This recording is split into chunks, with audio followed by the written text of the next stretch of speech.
ఈ logistics, ordinance ఇవన్నీ కూడా వెరీ ఇంట్రెస్టింగ్గా ఉన్నాయి సార్. అంటే మీరు ఎట్లా ఎంటర్ అయ్యారు సార్? మీరు ఎంచుకున్నారు, ఆర్టిల్లరీ ఎంచుకున్నారు మీరు?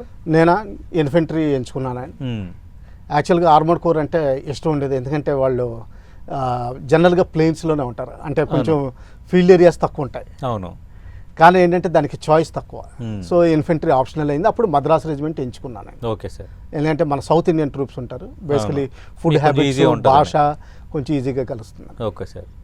అంటే ఇప్పుడు అందులో జాయిన్ అయ్యారు.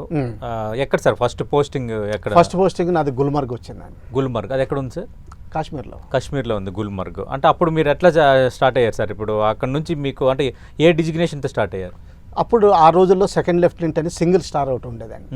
Second lieutenant. ఇప్పుడు అది పే కమిషన్ తర్వాత, కొన్ని పే కమిషన్ల తర్వాత పే ప్యారిటీకి అని చెప్పి తీసేశారు.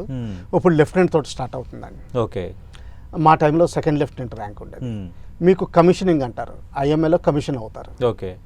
ఈ కమిషన్ అన్నది ఏంటంటే ప్రెసిడెంట్ ఆఫ్ ఇండియా సైన్ చేస్తాడండి, అంటే ఒక వారెంట్ కింద. మిగతా ఐఏఎస్ సివిల్ సర్వీసెస్కి ప్రెసిడెంట్ ఆఫ్ ఇండియాకి సంతకం పెట్టాల్సిన అవసరం లేదు. ఓకే. ఇది ఒక్కళ్ళి మీకు కమిషన్ చేసిన, అంటే ఇదేంటంటే అంతకుముందు బ్రిటిష్ కల్చర్ నుంచి వచ్చిందండి. ఏంటంటే ఎవరైతే కమిషన్ ఇచ్చారో, అంటే ఓ జమీందారి కమిషన్ ఇస్తే ఆయనే మనుషుల్ని, కత్తుల్ని తీసుకురావాల్సి వచ్చేది.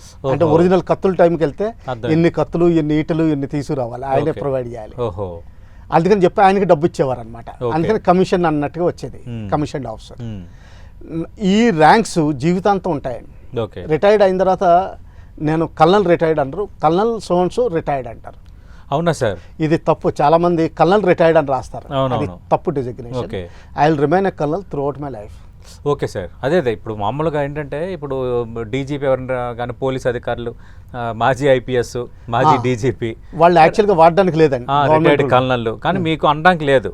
నన్ను కల్నలే అనాలి. ఓకే, కల్నల్ అనాలి. ఓహో, ఎస్ సార్, గ్రేట్ సార్. అంటే ఇప్పుడు మీరు గుర్గామ్ మీరు చెప్పారు కదా సార్, మన కాశ్మీర్లో స్టార్ట్ అయ్యారు, తర్వాత ఇప్పుడు కల్నల్గా రిటైర్ అయ్యారు. ఎన్ని సంవత్సరాలు సార్ చేశారు సార్? 32+ అయిందండి. 32+. అంటే రిటైర్ అయ్యే టైంకి కల్నల్, నాకు ఏజ్ 54 అండి. కల్నల్స్ 54లో రిటైర్ అవుతారు ఒకవేళ ప్రమోషన్ రాకపోతే.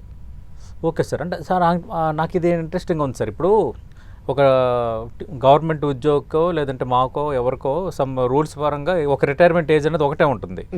మీరు ఒక మాట అన్నారు, అంటే 54 ఏళ్ళకి రిటైర్ అవుతాము ప్రమోషన్ రాకపోతే అని. అంటే అదేంటి సార్ అది? అంటే ప్రమోషన్ వస్తే రిటైర్మెంట్తో సంబంధం? ప్రమోషన్ వస్తే బ్రిగేడియర్ 56 వరకు ఉంటాడండి, major general 58, lieutenant general 60, okay, chief of army staff 62, ఒకటే జనరల్ ఉన్నాడు. అదే ఇప్పుడు కొత్తగా సిడిఎస్ సెకండ్ పోస్టింగ్ నడుస్తుందని వాళ్ళు 64.